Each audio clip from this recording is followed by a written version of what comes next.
La victoire en Jésus. La victoire de la sainteté. On chante la réalité. On se réveille. On se réveille dans la réalité. On se réveille dans la réalité. On se réveille mon frère. On se réveille ma soeur. Oui, victoire en Jésus. La victoire de la sainteté. Je ne chante pas le rêve. Je chante la réalité. Amen. Victoire en Jésus. La victoire de la sainteté. Est-ce que c'est ton partage? Mon frère, est-ce que c'est ton partage? Ma soeur, est-ce que c'est ton partage? Est-ce que c'est ton partage? La victoire de Jésus. La victoire de Jésus, c'est sa sainteté. Oh, gloire à Jésus. Gloire à Jésus. Gloire à Jésus. Gloire à Jésus. Gloire à Jésus. Gloire à notre Dieu. Amen. Amen. Victoire en Jésus. Amen. La vie en Jésus. Alléluia. La vie en Jésus. Alléluia. La vie en Jésus. Alléluia. La vie en Jésus. Amen. La vie en ce matin. La vie aujourd'hui. La vie maintenant. La vie dans le sang de Jésus. Alléluia. Oh, merci Seigneur. La vie en Jésus. La vie en Jésus. La vie en Jésus. La vie en Jésus. Amen. La vie en Jésus. Alléluia. On parle de la vie. On parle de la vie de Jésus. Alléluia. Oh, la vie en Jésus. La vie en Jésus. La vie dans le sang. La vie dans l'esprit de la parole. Gloire à Dieu. La vie en Jésus. Amen. Amen. La vie en Jésus. Amen. Oh, la vie en Jésus. Amen. Amen. La vie en Jésus. Amen. Sainteté en Jésus. Alléluia. La sainteté en Jésus. Oui, mon frère. Célèbre la sainteté de ton Dieu. Célèbre le témoignage de Jésus. Célèbre le témoignage de la parole. La parole habite en toi. La sainteté en Jésus. Amen. La sainteté en Jésus. Amen. Oh, la sainteté en Jésus. Amen. Amen. La sainteté en Jésus. Amen. Puissance en Jésus. Alléluia. La puissance de l'esprit. La vraie puissance. La puissance de notre Père. Alléluia. Oh, merci Jésus. Puissance en Jésus. Amen. Alléluia. Puissance en Jésus. Amen. La puissance en Jésus. La puissance, c'est la vie de mon Dieu. La puissance, l'autorité de mon Dieu. Alléluia. Puissance en Jésus. Amen. Autorité en Jésus. Alléluia. Autorité en Jésus. Alléluia.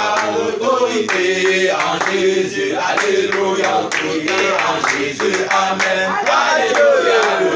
Gloire à Dieu. Amen. Le Tout-Puissant. Le Roi de gloire. Le vainqueur. Oh, merci Seigneur. L'autorité en Jésus. L'autorité en Jésus. L'autorité en Jésus. L'autorité en Jésus. L'autorité en Jésus. Amen. Amen. Merci Seigneur. Merci mon Père. Oh, merci mon Dieu. Alléluia. Gloire à Jésus. Amen. Autorité en Jésus. Amen. En Jésus. La foi. La foi en Jésus. La foi en Jésus. Alléluia. La foi en Jésus. Aucune tolérance pour le manque de foi.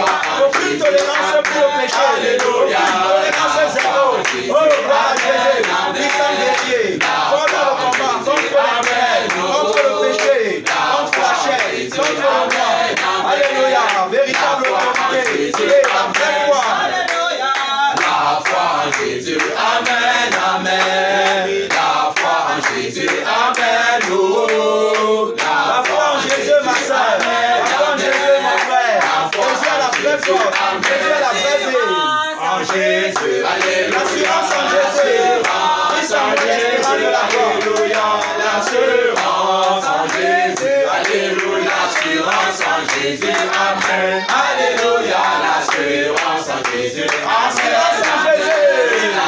Assurance en Jésus. Amen. Assurance en Jésus. L'assurance en Jésus. Oh mon Père, je t'aime. Mon Dieu, je t'aime. Merci Seigneur. Merci pour la victoire. En Jésus. Alléluia. Le salut. En Jésus. Alléluia. Le salut. En Jésus. Alléluia. Salut en Jésus. Amen. Alléluia. Le salut. salut en Jésus, sauvé, non pas de l'or, sauvé non pas de l'argent, sauvé par le précieux sang de Jésus, sauvé par le sang de Jésus. Alléluia. Oh, gloire à Dieu. Merci Seigneur, merci. Le salut en Jésus, amen, amen. Le salut en Jésus, amen. Oh, le salut en Jésus, amen, amen. Le salut en Jésus, amen. Alléluia. Le salut en Jésus, amen, amen. Le salut en Jésus, amen. Oh, le salut en Jésus, amen, amen. Le salut en Jésus, amen. Amen. Assois-toi dans les lieux élevés, bien-aimé dans le Seigneur, le salut en Jésus, la foi en Jésus, l'autorité en Jésus, la puissance en Jésus, la victoire en Jésus, la sainteté en Jésus. Son nom c'est la parole de Dieu, la parole de Dieu, bien-aimé dans le Seigneur. La parole est ma vie, la parole est ma force, la parole est ma sainteté, la parole me purifie, je vis par la parole et pour la parole. Matin, midi, soir avec la parole. Impossible pour le péché de me voir. Amen. Impossible pour la chair de me toucher. Impossible pour le vieil homme de m'arrêter. L'apôtre Paul disait, dépouillez-vous du vieil homme qui se corrompt par des convoitises trompeuses. Nous nous sommes dépouillés par la grâce et la victoire de la parole du vieil homme. Nous n'avons plus rien à voir avec le vieil homme. L'homme pêche quand il est attiré et amorcé par sa propre convoitise. C'est la convoitise qui amène le péché. C'est la convoitise qui amène le manque de foi. C'est la convoitise qui amène la désobéissance. Amen. Amen. Nous, on a zéro tolérance pour le manque de foi. Zéro. Tolérance zéro pour le péché. Tolérance zéro pour la négligence. Tolérance zéro pour la paresse. Tolérance zéro pour ceux qui ne veulent pas travailler à leur salut avec crainte et tremblement. Nous sommes appelés au salut. Nous sommes appelés à la sainteté. Notre Dieu a dit, soyez donc parfaits comme votre Père Céleste est parfait. Alors donc, saint, irrépréhensible, la mission de Jésus. Selon Éphésiens chapitre 5,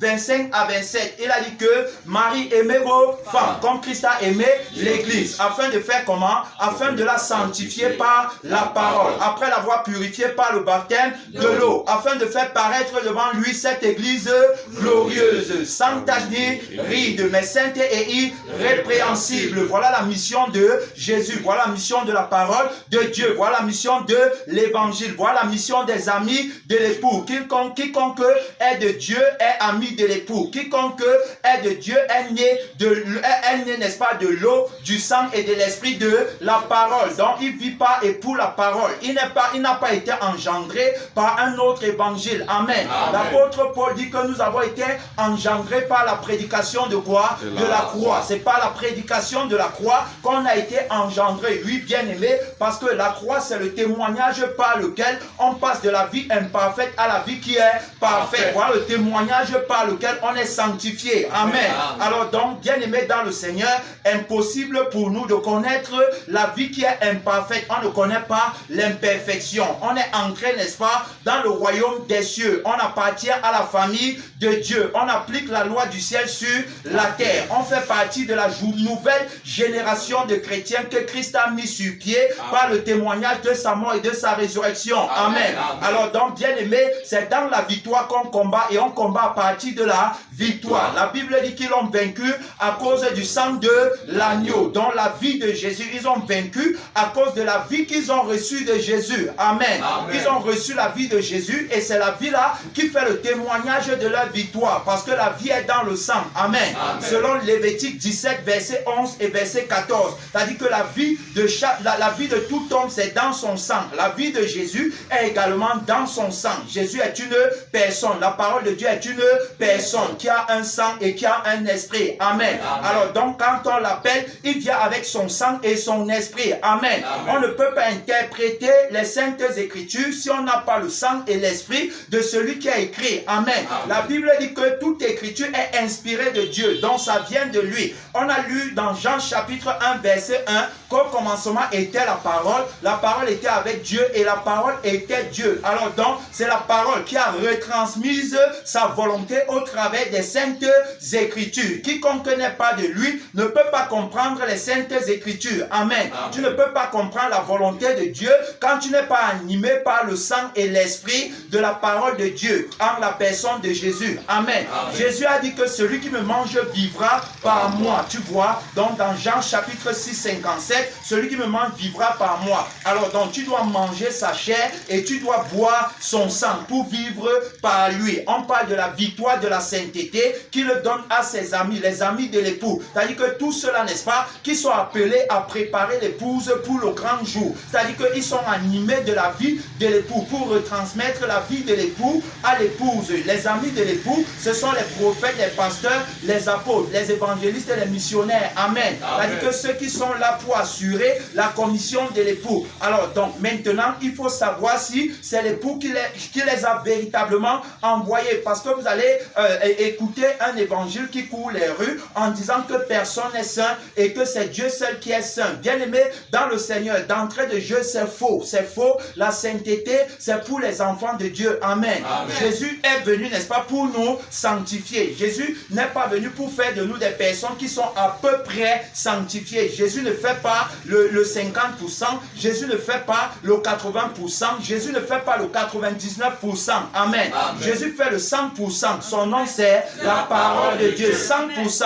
Il a dit que sa mission était de présenter au Père une église sans tache ni ride, mais sainte et comment? Irrépréhensible. On parle de l'irrépréhensibilité qui est en d'autres termes la perfection que chaque membre du corps de Christ doit avoir. Amen. Amen. Tu n'es pas sanctifié, tu ne fais pas partie de son corps. Tu n'es pas sanctifié, ce n'est pas lui qui t'a envoyé. Lui, la preuve de ta commission, c'est la sainteté qu'il t'a donnée. On parle de la victoire de Jésus. On parle de la victoire de la parole de Dieu. La victoire de la parole de Dieu qui repose dans la vie de sainteté. Amen. Amen. Alors donc, chers frères et sœurs, il faut comprendre que Jésus n'est pas venu mettre sur pied une église pécheresse. Jésus n'est pas venu mettre sur pied une église qui combat à partir de la défaite. Alors tout à l'heure, on disait qu'ils ont vaincu à cause du sang de l'agneau, dans la vie qu'ils ont reçue de Jésus, témoignage par lequel ils sont sauvés. Amen. Amen. Et par la parole de leur témoignage. Donc premièrement la vie et deuxièmement le témoignage. Je témoigne à partir de la vie que j'ai reçue de Jésus. Amen. Amen. Le témoignage c'est dans la louange, le témoignage c'est dans la prière, le témoignage c'est dans la prédication, le témoignage c'est dans toutes mes libéralités. Amen. Amen. Le témoignage de Jésus dans mes conseils, le témoignage de Jésus dans ma vie courante, ma vie de tous les jours. Je suis un pèlerin voyageur sur la terre. Je suis de passage dans le monde. Je connais, n'est-ce pas, la nature du péché et je connais ce qui attire le péché. Je suis en lutte contre le faux prophète qui a pour ambition de promouvoir le péché. Amen. Amen. Alors donc nous on n'a pas pour ambition de promouvoir le péché. Tout au contraire, nous on est en lutte contre le péché. Amen. Amen. La Bible dit que l'homme pêche quand il est attiré et amorcé par sa propre convoitise. Selon Jacques chapitre 1 verset 13 à 15. Il dit que et le péché, n'est-ce pas, le péché étant consommé produit la mort. Alors dans le salaire du péché c'est quoi? C'est la mort. Sous la base de Romains 6 verset 23. Le salaire du péché c'est la mort. Alors donc Jésus est venu arrêter le ministère de la mort. Amen. En mettant sur pied une vie qui ne peut pas être condamnée. Et la vie qui ne peut pas être condamnée, c'est la vie qu'on reçoit après la résurrection. C'est-à-dire que c'est la vie, n'est-ce pas, que Jésus nous donne en remplacement de notre vie qui a été crucifiée à la croix. Amen. L'apôtre Paul a dit dans Galates 2:20 que j'ai été crucifié avec Christ. Et si je vis, ce n'est plus moi qui vis, mais c'est Christ qui vit en moi. Tu dois donc comprendre, mon frère et ma soeur, que en nouveauté de vie, c'est Christ qui vit en toi. Autrement dit, c'est la parole de Dieu qui vit en toi. Ce n'est plus toi. Ce ne sont plus tes ambitions, ce ne sont plus tes projets, ce ne sont plus tes aspirations. Ce sont maintenant les projets de Christ, les ambitions de Christ, les aspirations de Christ. Parce que la vie de Christ est attachée à un temps bien défini. C'est le temps du ciel. C'est le temps, n'est-ce pas,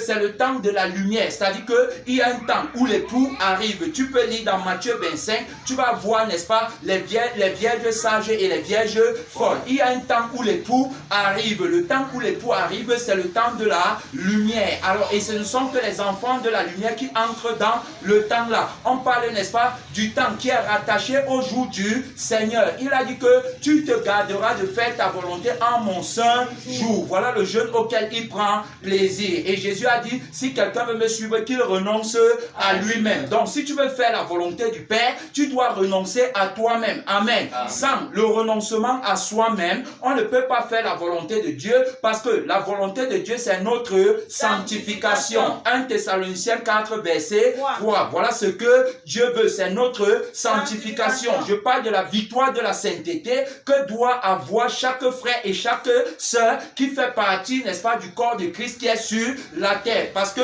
l'église qui est sur la terre est le reflet de l'église qui est dans le ciel. Amen. Amen. Voilà, l'église qui est sur la terre vit avec la même âme que l'église qui est dans le ciel vit avec. Amen. Amen. C'est l'âme de Jésus, c'est l'âme de la parole de Dieu. La parole qui crée tout, la parole qui a tout fait. Bien aimé dans le Seigneur. On parle de la victoire de la sainteté, la victoire de notre Dieu.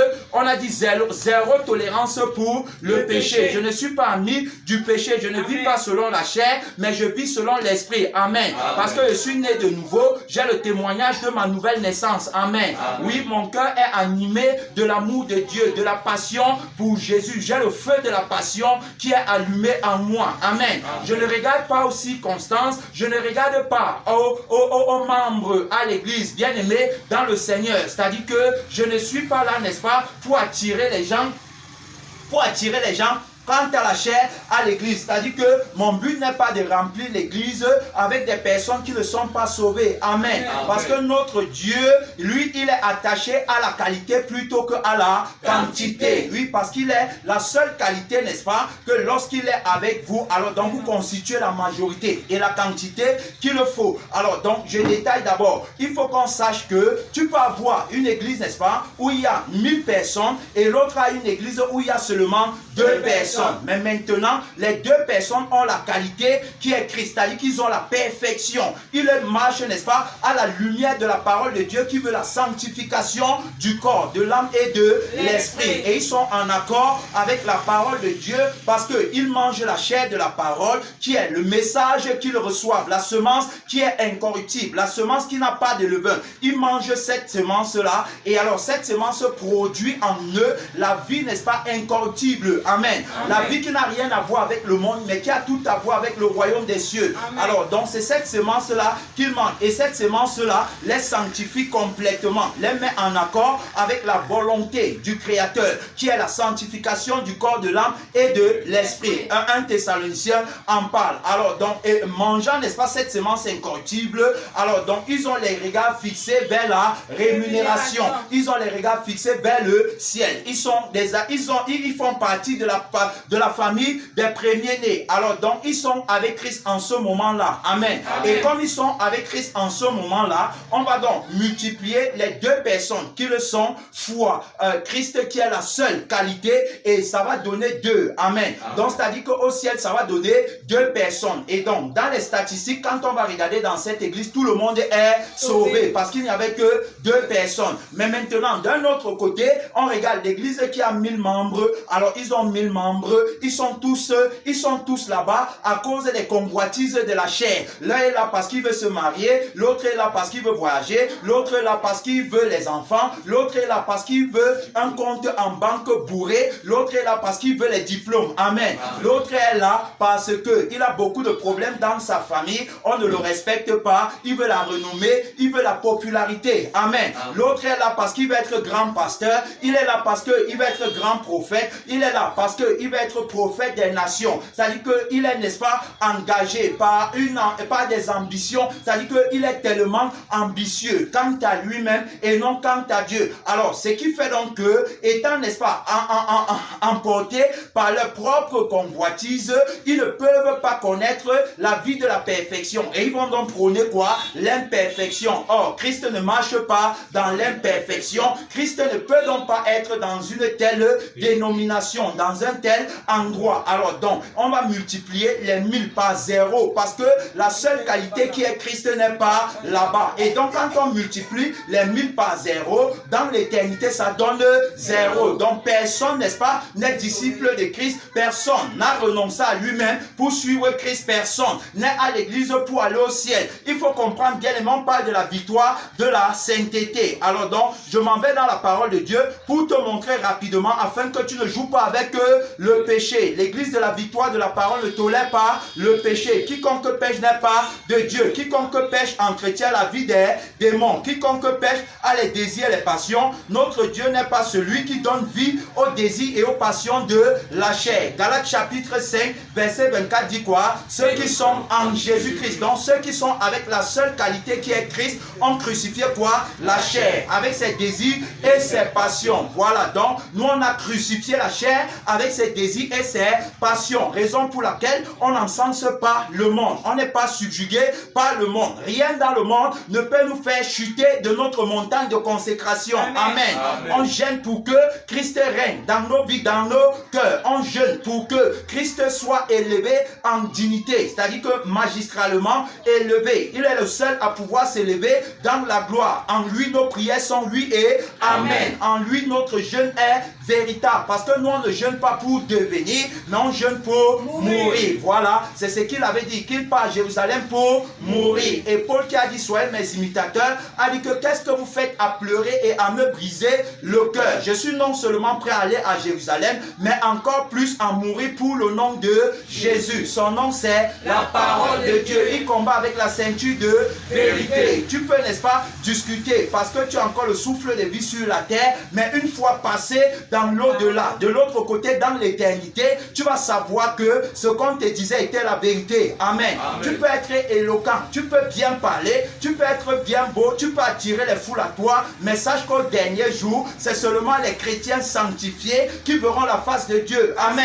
Amen. Matthieu chapitre 5 verset 8 dit quoi? Heureux les cœurs purs, car ils verront Dieu. Voilà, voilà ce que la parole de Dieu nous dit. Donc je suis en train de te parler de la victoire de la sainteté. On célèbre la victoire de Jésus par la vie de la sainteté en nous. Si je célèbre Jésus et que la vie de Jésus n'est pas en moi, je suis dans la fausse célébration. Amen. Amen. On ne peut pas célébrer la victoire alors qu'on est vaincu. Comme vous entendez les gens dire que la sainteté n'est pas possible, personne n'est parfait, c'est Dieu seul qui est parfait. Quelle est donc la victoire que tu célèbres dans la louange? Quelle est donc la victoire que tu célèbres dans l'adoration? Tu adores un Dieu que tu ne connais pas. Amen. Le Dieu que nous on adore, c'est un Dieu qui sanctifie et qui rend parfait. Amen. C'est pourquoi nous adorons ce que nous connaissons. Mais eux, ils adorent ce qu'ils ne connaissent pas. Parce que quand ils promeuvent l'imperfection, ils sont en train de promouvoir la fausse adoration. Amen. Alors donc, bien aimé dans le Seigneur, lorsqu'on célèbre Jésus, on célèbre la vie de Jésus. Amen.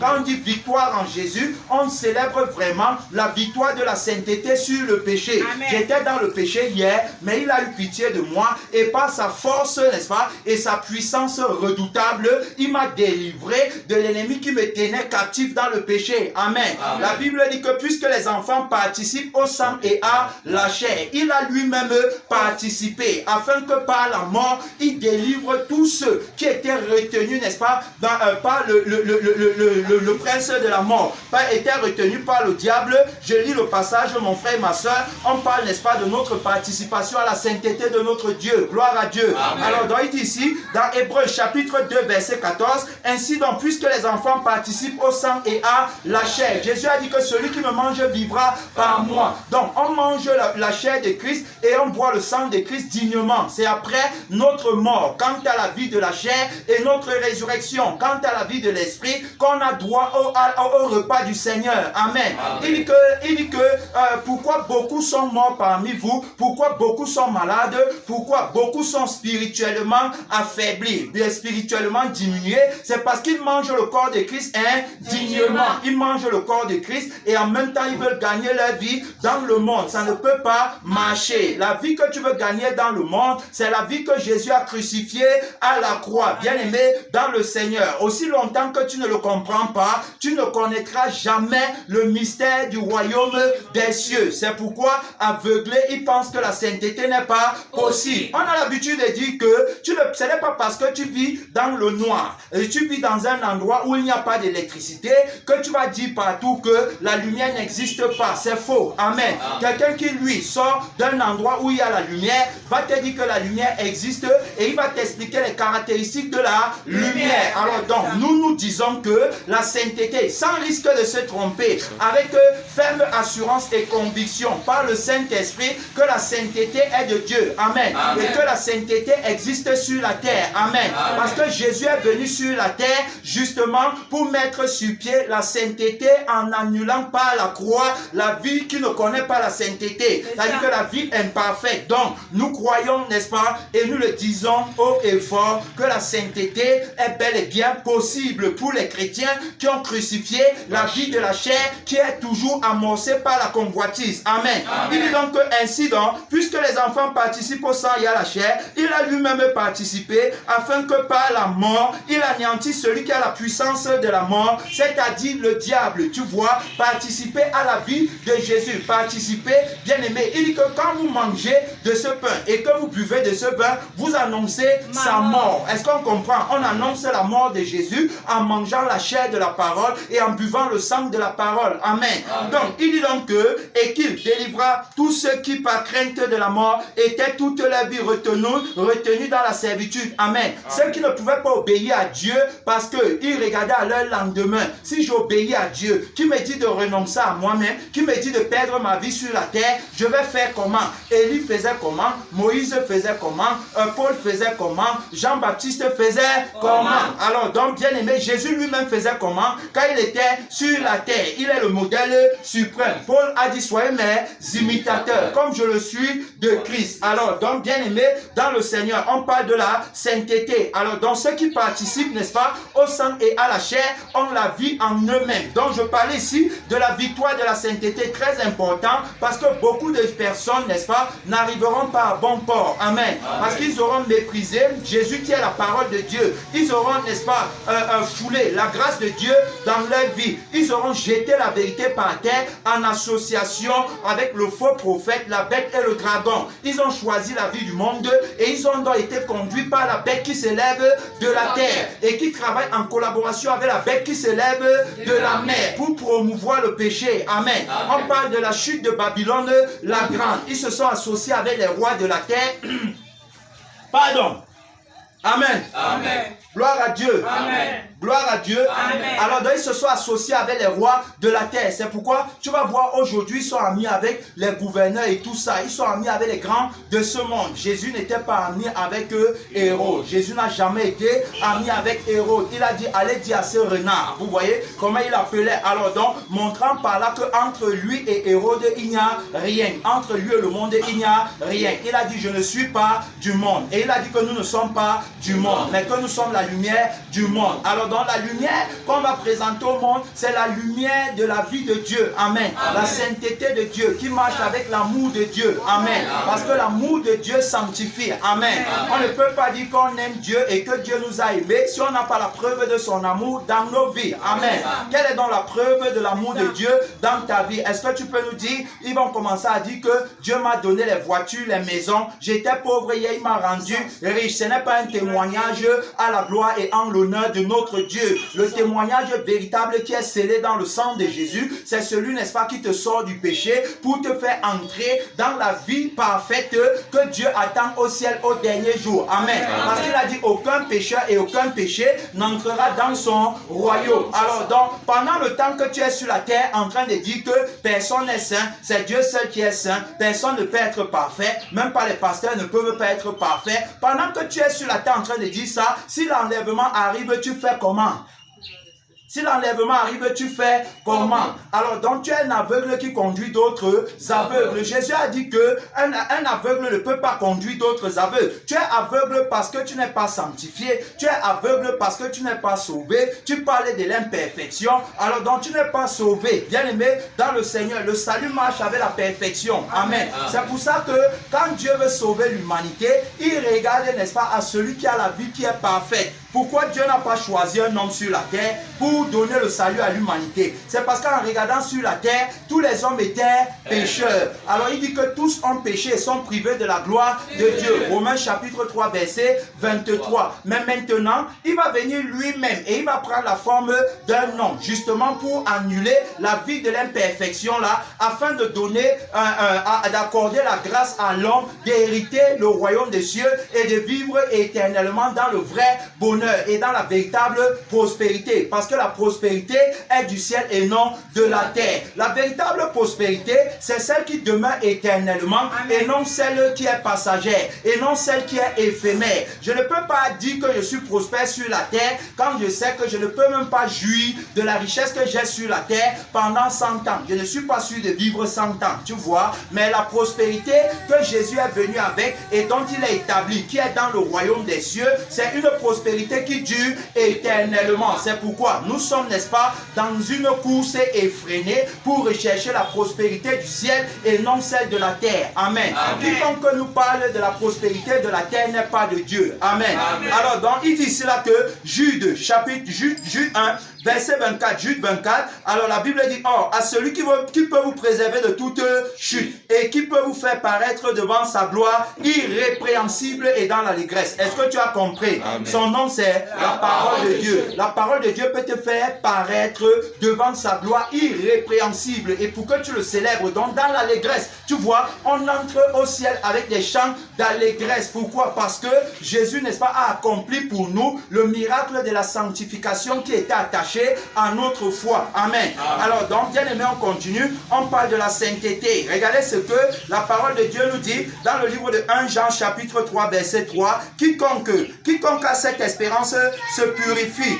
Lui-même se purifie. Quiconque a cette espérance en lui se purifie, comme lui-même est pur. Est-ce qu'on comprend? Et quiconque a cette espérance, Christ en moi, l'espérance de la gloire. La gloire marche avec la sainteté et non avec l'imperfection. La gloire qui est attachée à l'imperfection, c'est une fausse gloire. Amen.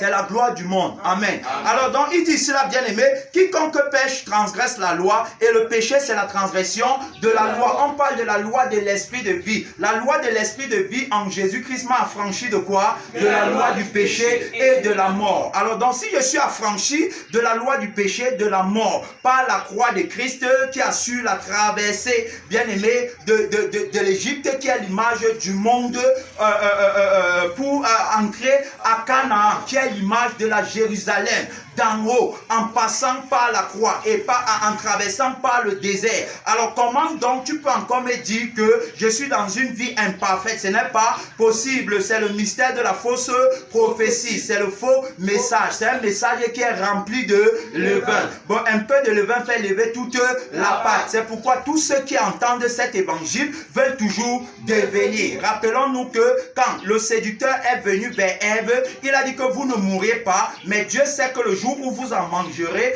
c'est-à-dire que vous deviendrez, tu vois, tu vas devenir comme Dieu et tu auras la connaissance du bien et du mal, tu vois. Alors donc voilà ce qu'on appelle le levain des pharisiens. Donc Jésus a dit à ses disciples de s'en garder avec soin. Gardez-vous avec soin du levain des pharisiens et des sadducéens. Il parle, n'est-ce pas, du message qui est rempli de levain, qui pousse les gens à la convoitise, qui pousse les gens à vouloir devenir. Alors ces personnes-là entrent dans le mystère, n'est-ce pas, de la fausse armure. Donc ils revêtent sur eux une armure qui n'est pas de Dieu. On va revenir par la grâce de Dieu. Alors donc ils ne portent pas la véritable armure, mais ils portent une fausse armure comme celle que Saül avait et avec laquelle il ne pouvait pas aller combattre Goliath. Alors donc bien aimé dans le Seigneur, regardez donc ici là, il dit donc que, alors on parle de la victoire de la sainteté que tu dois avoir, mon frère et ma soeur. C'est-à-dire que la sainteté est inévitable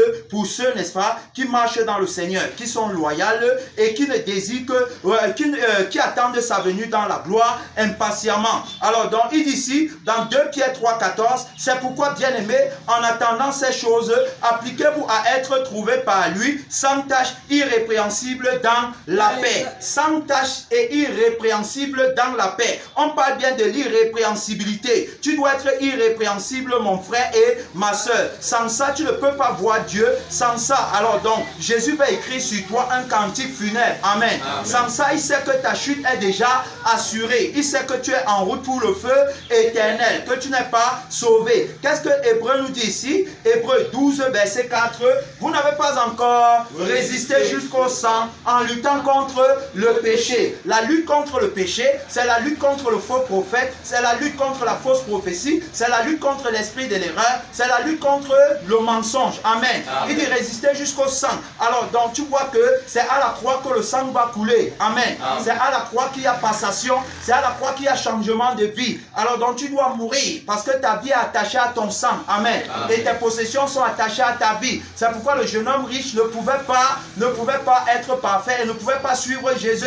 On suit Jésus dans la perfection. Amen. Amen. Et non dans l'imperfection, il ne pouvait pas parce que sa vie était attachée à ses biens. La Bible dit que dans Matthieu chapitre 6 verset 21, là où est votre trésor, là aussi sera votre cœur. Sa vie était attachée à son trésor. Il ne pouvait pas suivre Jésus. Quiconque ne veut pas perdre sa vie dans le monde, quiconque ne veut pas accepter la croix, ne peut pas être disciple de Christ. Amen. Amen. Oui, le discipulat passe par la consécration véritable. Amen. Amen. Et la consécration véritable passe par la mort de la vie de ce monde qui ne peut pas aller à la montagne de consécration. Amen. Amen. On parle à la montagne de consécration, les mains vides, aucun fardeau, aucun souci, aucune inquiétude. Amen. Amen. Alors là où on se consacre à Dieu définitivement, on a appelé Lévite. Amen. Amen. Dieu a dit aux Lévites que je serai votre part. Vous n'aurez rien dans les partages qui se font en Israël. C'est moi-même qui suis votre héritage. Amen. Amen. Christ est notre héritage. Nous n'avons rien à espérer dans le monde. Amen. Amen. Nous sommes très joyeux de perdre la vie du monde pour Jésus. Amen. Amen. Son nom, c'est la parole de Dieu. Gloire à Dieu. Amen. Merci Seigneur. Très content, très heureux. L'argent n'est pas mon Dieu.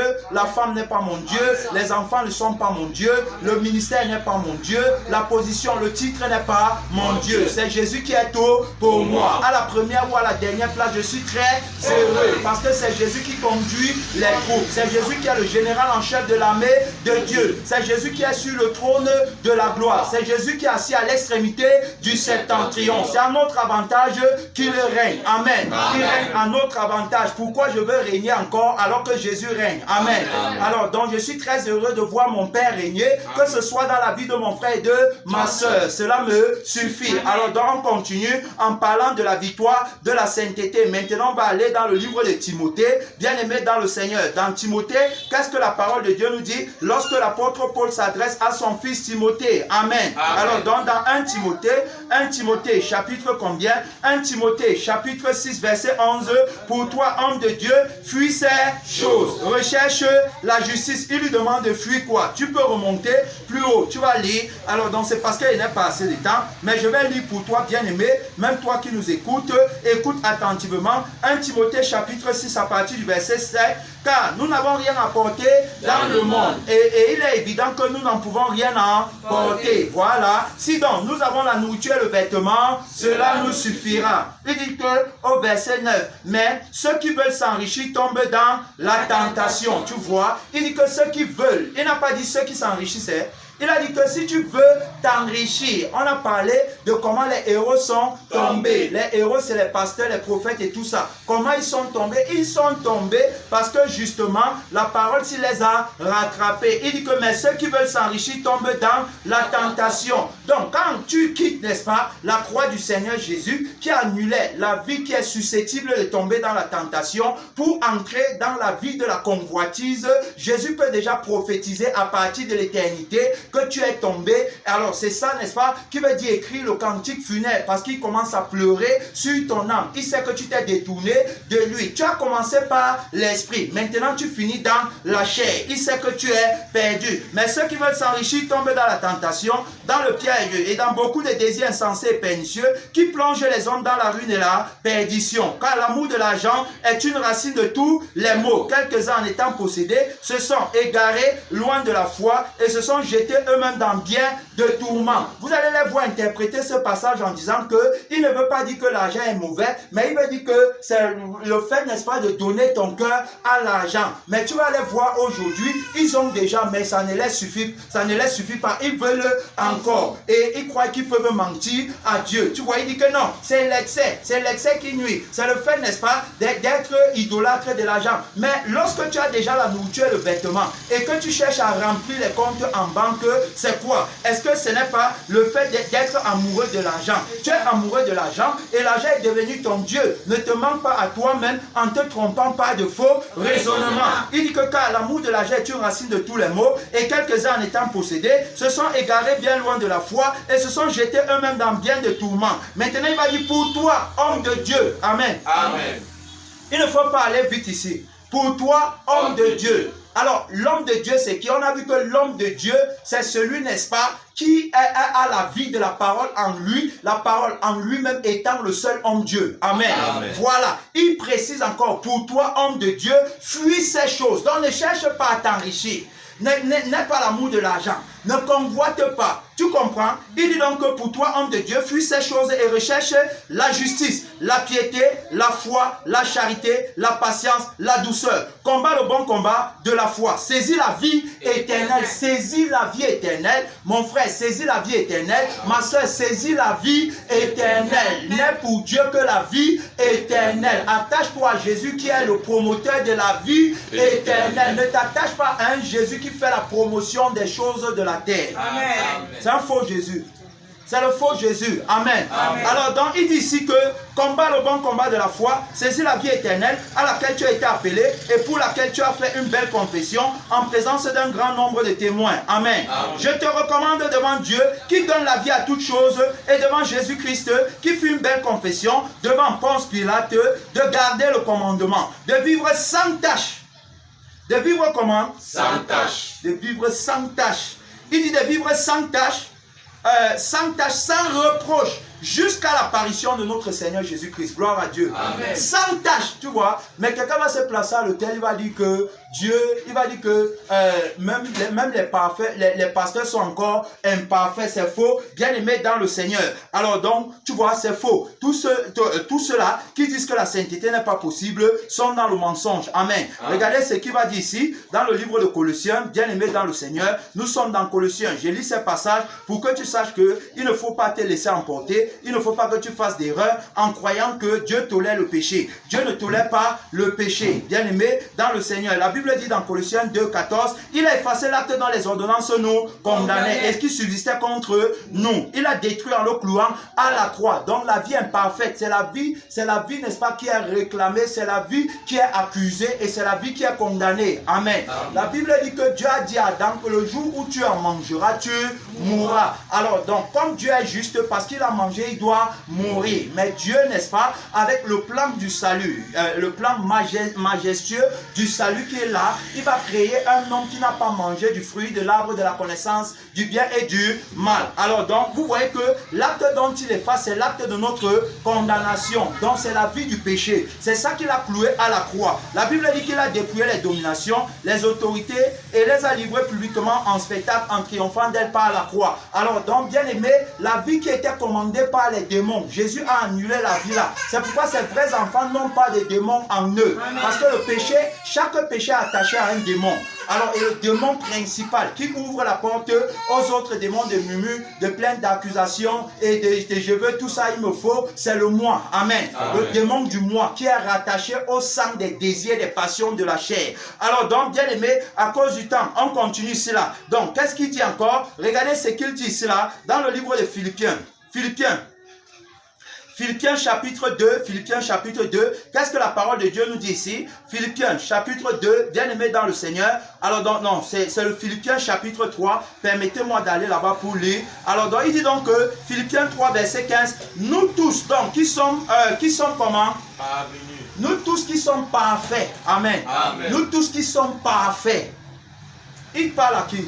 Est-ce que ce sont les anges ou ce sont les saints sur la terre? Amen. Est-ce que c'est le rassemblement des saints? Nous tous donc qui sommes parfaits. C'est l'apôtre Paul qui parle. Et il va encore dire que au verset 17, soyez tous mes imitateurs. Tu comprends? Soyez tous mes imitateurs. Il va même le redire dans le livre de 1 Corinthiens 11 verset 1. Il dit que nous tous qui sommes parfaits, nous sommes parfaits. Nous ne sommes pas répréhensibles. Nous ne sommes pas des pécheurs. Et si tu pars dans Matthieu 5, 48, il dit que soyez donc parfaits comme votre Père Céleste est parfait. Et regardez bien aimé, si on entre dans les exemples pratiques, vous allez voir que Isaïe, avant n'est-ce pas d'aller répondre à l'appel de Dieu, il va d'abord recevoir la sanctification. Amen. Amen. Sans la sanctification, tu ne peux pas dire que Dieu t'a envoyé. Est-ce que tu comprends? Je parle de la sanctification complète, corps, âme et esprit. Les trois dimensions du temple doivent être sanctifiées. Le parvis qui est le corps, le lieu saint qui est l'âme et le lieu très saint qui est l'esprit. Sanctifié dans mon corps, il n'y a rien sur moi comme artifice de la reine des eaux. Amen. Il n'y a rien sur moi comme, c'est-à-dire que qui vient des démons. Les démons ne m'inspirent pas dans la coiffure. Les démons ne m'inspirent à rien. Mon corps est le temple du Saint-Esprit. Amen. Amen. Dans mon âme qui est le lieu très saint, je ne suis pas agité, je ne suis pas animé, je ne suis pas, n'est-ce pas, engagé par les épines, les ronces et les chardons qui empêchent la parole de Dieu de fructifier en moi, qui sèment le trouble en moi, qui sèment la tempête et les grognements, les grondements de tonnerre. Il n'y a pas ça en moi. Mon âme est en paix, reposée et calme.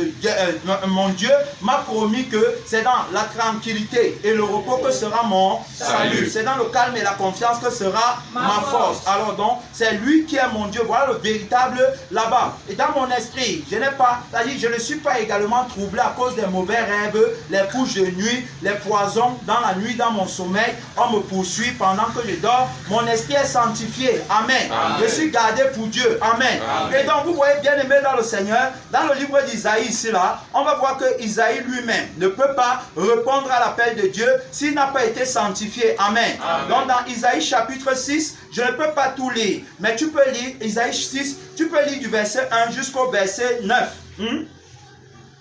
Tu peux lire jusqu'au verset 9, mais je vais lire seulement le passage qui nous intéresse pour maintenant. Alors, la Bible dit que, d'abord que les anges célébraient la sainteté de Dieu. Amen. Amen. Tu vois, ils célébraient la sainteté de Dieu. On célèbre la sainteté de Dieu et il va dire malheur à lui. Pourquoi il ne peut pas célébrer la sainteté de Dieu en ce moment? Parce qu'il va le dire lui-même, il dit que, il dit, alors je dis malheur à moi, je suis perdu, car j'ai vu, je suis un homme dont les lèvres sont impures. Comment si tes lèvres sont impures, tu vas célébrer la sainteté de Dieu? Ce n'est pas possible. Il dit, j'habite au milieu d'un peuple dont les lèvres sont impures, et mes yeux ont vu le roi, l'Éternel des armées. C'est justement parce qu'Isaïe habite au milieu d'un peuple qui est pécheur, que l'Éternel va le visiter, afin de pouvoir sauver son peuple. Amen. Amen. Et pour sauver son peuple, il va d'abord prendre Isaïe, il va le sanctifier et après il va l'envoyer. Amen.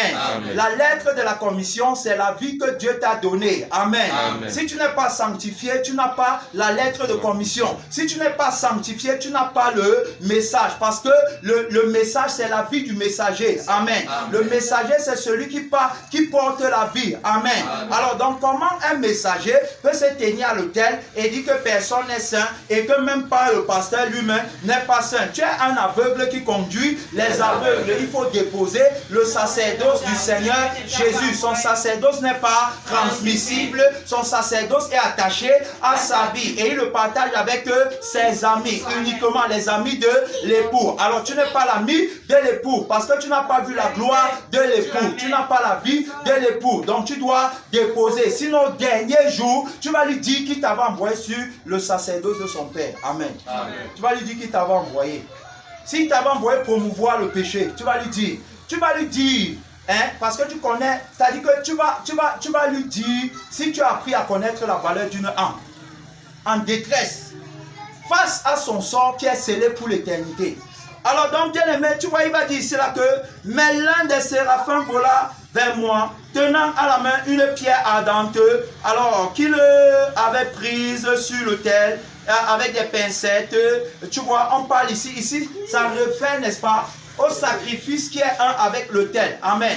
Parce que c'est l'autel qui sanctifie le sacrifice. Amen. Amen. En d'autres termes, c'est l'autel qui sanctifie la prédication. L'autel maintenant, c'est la vie à laquelle tu es attaché. Parce que c'est Jésus, n'est-ce pas, qui a inauguré le chemin qui mène au sanctuaire. Amen. En tant que souverain sacrificateur. Tu peux lire dans Hébreux 9. Alors donc, il a inauguré le chemin. Et donc, du coup, lorsqu'on se tient à l'autel, c'est avec la vie qui est dans le sang de Jésus. Amen. Autrement dit, c'est avec la vie de la perfection qu'on se tient à l'autel. Parce que c'est cette vie qui sera retransmise au travers du vase qui est sanctifié à la foule, qui elle en retour avec la conviction de l'esprit va, n'est-ce pas, quitter du péché pour entrer dans la sainteté. Amen. C'est pourquoi le message cible le péché qui est ennemi de Dieu. C'est pourquoi le message cible la chair qui est inimitié contre Dieu parce qu'elle ne peut pas se soumettre à la loi de Dieu. Amen.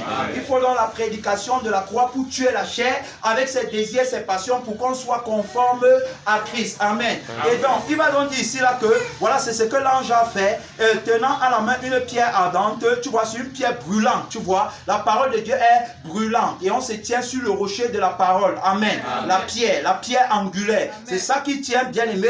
Il va donc dire que qu'il avait prise sur l'autel avec des pincettes et il en toucha ma bouche et dit, ceci a touché tes lèvres, ton iniquité est enlevée et ton péché est expié. Amen. Son nom, son nom, son nom.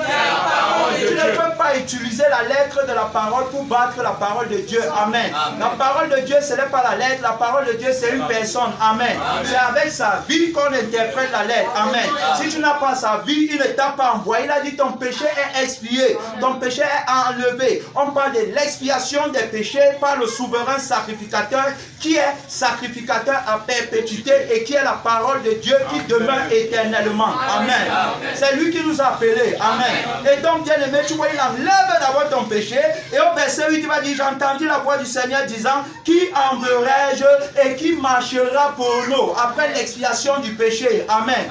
Aucun pasteur, aucun prophète, aucun apôtre, aucun évangéliste ne peut se tenir à l'autel du Seigneur Jésus et promouvant la vie du péché, va dire au peuple de Dieu que personne n'est saint en dehors de Dieu seul. C'est faux.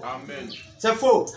Si c'est Dieu qui t'a envoyé, tu es venu promouvoir la sainteté. Amen. Si c'est Dieu qui t'a envoyé, il a enlevé ton péché. Amen. Si c'est Dieu qui t'a envoyé, il t'a donné son caractère et tu n'as plus ton caractère à toi. Amen. Si tu as encore ton caractère à toi, c'est que Dieu ne t'a pas envoyé. Et c'est parce que tu convoites que tu gardes ton caractère. Amen. C'est parce que tu te crois être quelqu'un que tu gardes ton caractère. Amen. Alors c'est ce qu'il a dit. Que tu vas voir parfois le pasteur va parler mal à quelqu'un et ça va décourager la personne et la personne va se décourager et la personne va reprograder parce que le pasteur a mal parlé. Il dit à la personne il dit maintenant à la foule que non, c'est parce que le pasteur là, lui-même, c'est son péché qui est là-bas. Son caractère là, c'est son péché là-bas. Le pasteur n'est pas animé par son caractère à lui, par ses émotions à lui pour parler aux gens, par ses sentiments à lui pour parler aux gens, par sa pensée à lui pour parler aux gens. Mais il est animé de la pensée de Christ. 1 Pierre 4 verset 1. Christ ayant souffert dans la chair, vous aussi armez-vous de la même pensée. Alors donc, le disciple envoyé par Christ a la pensée de Christ. Amen. Le disciple envoyé par Christ a le sentiment de Christ. Amen. Le disciple envoyé par Christ a les émotions de Christ. Le disciple envoyé par Christ est animé de l'amour de Dieu. Alors soit qu'il te blâme, soit qu'il te reprend, soit qu'il t'approuve, c'est pour que la sainteté, pour que tu participes à la sainteté de Dieu et qu'au dernier jour, tu hérites la vie éternelle plutôt que le feu éternel. Amen. C'est ce qu'il a dit. Il a dit, j'ai entendu la voix du Seigneur disant, qui enverrai-je et qui marchera pour nous? Je répondis, me voici, envoie-moi. Est-ce que c'est Isaïe quant à la chair qui a répondu ou c'est Isaïe quant à l'Esprit de Dieu en lui? Parce que son péché a été enlevé et il a reçu l'Esprit de Dieu. Jésus, n'est-ce pas, donne l'Esprit après, c'est-à-dire que Jésus préfigure, n'est-ce pas, Jésus est loin sur qui descend l'Esprit. Est-ce qu'on comprend? Il est loin sur la tête duquel descend l'Esprit. Alors, donc quand l'Esprit descend sur la tête de loin, ça arrose tout le corps. C'est-à-dire que ça prend tout le corps. Donc, c'est en Jésus. Donc, quand Jésus entre dans l'eau et qu'il ressort de l'eau, il reçoit l'Esprit et il le communique à son corps qui est sur la terre. Donc nous également, quand on entre dans l'eau, on perd notre vie avec son caractère et toutes ses qu'elle renfermait. Et quand on ressort de l'eau, on reçoit une nouveauté de vie. Et l'eau qui est descendue sur la tête de Jésus repose sur nous en tant que son corps sur la terre. Amen. Et si on a l'Esprit de Dieu, ça veut dire qu'on a la vie de Dieu. Amen. Et donc, si on se tient à l'autel, on se tient par la vie de Christ et par l'Esprit de Christ. Amen. Amen. Alors donc, bien-aimé dit qui enverra, je ne sais pas si il doit continuer à cause du temps, bien-aimé, dans le Seigneur. Peut-être que je vais m'arrêter ici pour qu'on revienne une autre fois parce qu'il y a beaucoup à dire. Là, je parle seulement de la victoire de la sainteté que beaucoup interprètent mal. Ils disent que non, tu ne peux pas être sanctifié, tu ne peux pas. On a vu dans le message d'hier que Jésus va écrire un cantique funèbre sur toi. Amen. Amen. Parce que tu parles que la sainteté n'est pas possible à cause du gain. Tu es engagé dans la course pour gagner. Et alors donc, à cause du gain, tu ne peux pas être parfait et tu crois que c'est ça la nature de Dieu. Tu vois, ce n'est pas ça la nature de Dieu. Si tu veux être parfait, va, vends tout ce que tu possèdes. Distribue-le aux pauvres. Et puis viens et suis-moi. Tu auras un trésor dans le ciel. C'est comme ça. Tu ne peux pas, ils ne peuvent pas prôner la sainteté. Vous savez pourquoi? Parce qu'ils ne veulent pas renoncer à la vie du luxe, de la volupté, la renommée, tout ça. Ils ne veulent pas renoncer à ça. C'est pourquoi ils disent que la sainteté n'est pas possible. L'Esprit de Dieu te dévoile le mensonge. C'est faux. La sainteté est possible. La sainteté, qui est la sanctification, c'est la vie de Jésus. Et on la reçoit en remplacement de notre vie. Tant qu'on ne perd pas notre vie, Jésus ne peut pas nous donner sa vie. Amen. Amen. Tant qu'on ne perd pas notre vie, on va porter sur nous le même armure que Saül avec. On n'aura pas l'armure de David. David, c'est dans 1 Samuel ou 2 Samuel. 1 Samuel 17. Tu peux lire 1 Samuel 17. David va venir vaincre Goliath. Il va refuser l'armure de Saül. Il va partir avec l'armure qui est invisible, que l'homme naturel ne peut pas voir. Bon, Saül a une armure que l'homme naturel met sur lui. Il a le casque. Ce n'est pas le casque du salut, mais c'est le casque du salut des biens de la terre. C'est-à-dire que pour lui, son salut, c'est être riche sur la terre. Voilà le casque qu'il porte. Son bouclier, c'est-à-dire que son bouclier qui est sa foi, c'est parce qu'il a foi pour obtenir les choses de la terre et non foi pour avoir la vie éternelle. C'est-à-dire que sa foi, c'est pour être grand. Sa foi, c'est pour devenir. Sa foi, c'est pour que Dieu lui donne les choses que son cœur convoite. Amen. Amen. Il a un faux bouclier. Il a l'épée, c'est une fausse épée. Ce n'est pas l'épée de la parole qui crucifie la chair avec ses désirs, ses passions, mais c'est une épée qui donne la vie à la chair. Amen.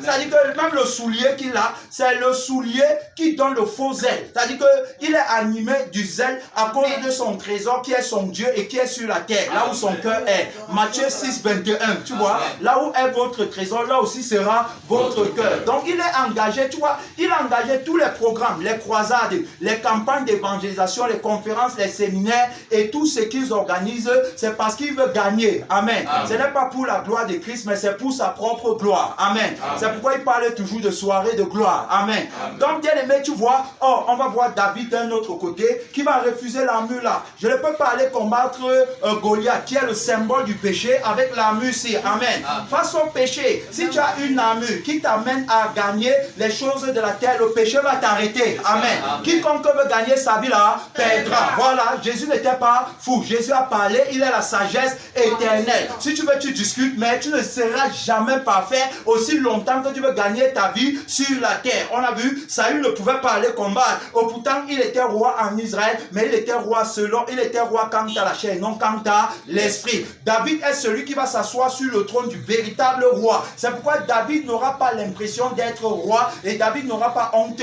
David va s'humilier. Regarde comment David va combattre Goliath. Il n'a pas peur de perdre sa vie. Amen. Amen. Il ne veut pas devenir. Il n'a rien à gagner, mais il est animé, n'est-ce pas, d'une sainte colère parce qu'on vient d'insulter le nom de l'Éternel des armées qu'il est incapable de sanctifier. Amen. Il dit que c'est quel incirconcis qui vient traiter le Dieu de l'armée d'Israël comme étant un Dieu incapable. Je vais aller le combattre. Amen. Amen. Il va combattre le péché en s'appuyant sur Christ parce que Goliath est l'image du péché. Amen. Amen. Il va aller le combattre et il aura la victoire. Amen. Amen. Il va dire que non, laisse ton armure. Saül, l'armure s'il a, n'est-ce pas? C'est le même armure que Goliath a. C'est-à-dire qu'il a l'avance sur toi lorsque tu portes l'armure-ci. Il connaît comment combattre avec l'armure-ci parce que dans le mensonge, il est le père des menteurs. Tu ne peux pas le combattre. Moi, je vais le combattre avec une armure qu'il ne connaît pas. Amen. J'ai le casque du salut. Donc, si je perds ma vie face à lui, la mort pour moi est un gain. Amen. Tu vois, sur le plan là-bas, je l'ai déjà vaincu. J'ai le bouclier de la foi qui n'est pas la foi qui espère aux choses de cette terre. Parce que la Bible dit que si vous espérez en Christ seulement pour les choses de cette terre, vous êtes les plus malheureux des hommes. Alors, dans ma foi en Jésus, c'est pour voir le miracle de la sanctification. C'est pour voir le miracle de la victoire d'Israël sur les Philistins. J'ai foi en lui. J'ai l'épée de l'Esprit qui est la parole de Dieu, qui achève la chair avec ses désirs et ses passions. Alors donc j'ai le soulier du véritable évangile, animé, n'est-ce pas, de la passion et du zèle pour Christ. Il est celui qui combat à ma place. Amen. Alors donc l'armure que David a n'est pas celle que Goliath a, tout comme l'armure que le vrai chrétien a aujourd'hui n'est pas celle que le chrétien charnel a. Amen. Marchez selon l'esprit et vous n'accomplirez pas les désirs de la chair. Christ est ma vie et la mort m'est un gain. Quand je pars lutter contre le péché pour obtenir la vie éternelle, je m'en vais mourir. Je ne pars pas devenir. Quiconque part devenir a déjà perdu le combat avant qu'il ne commence. Bien aimé, tu vas remercier le Seigneur. On va revenir pour la deuxième partie. Nous sommes en prière au nom de Jésus. Parle à Dieu, parle à Dieu. Ton Dieu est le Dieu qui sanctifie. Ton Dieu est le Dieu qui ne tolère pas le péché. Ton Dieu est le Dieu, l'auteur et le consommateur de ta foi. Oui, bien aimé, mon frère prie, ma soeur prie. Bénis le Seigneur. C'est une minute de prière. C'est une minute de prière. Parle à Dieu, bien aimé. Parle à Dieu, bien aimé. Merci Seigneur. Merci notre Dieu. Papa, c'est en toi que nous avons droit au sacerdoce. C'est en toi, Seigneur, que nous avons droit à la vie de la sainteté. C'est en toi, Seigneur Jésus, que nous sommes vainqueurs sur le péché. C'est en toi, Seigneur, que nous avons revêtu l'armure du chrétien. C'est en toi, Seigneur, que nous avons la perfection. Papa, nous sommes tous parfaits. Papa, nous sommes tous en toi. Oh, l'Éternel est notre Dieu. Il est le Dieu qui règne dans son corps, dans son église. Oui, quand il règne, sainteté assurée, victoire assurée, salut assuré. Oh, mon Père et mon roi, merci infiniment, Seigneur. Papa, tu es celui qui combat pour nous. Puissant guerrier fort dans le combat. Tu nous as donné le témoignage de ta victoire. Tu reposes dans ton sang et dans ton esprit. Tu as la parole de Dieu qui demeure en nous. Merci, Seigneur. Merci, Seigneur. À toi la gloire, à toi l'honneur, à toi la force, à toi, Seigneur Jésus, la révérence. Au nom de Jésus. Au nom de Jésus, le seul pasteur et le gardien de nos âmes. Amen. Merci, Seigneur. Gloire à Dieu.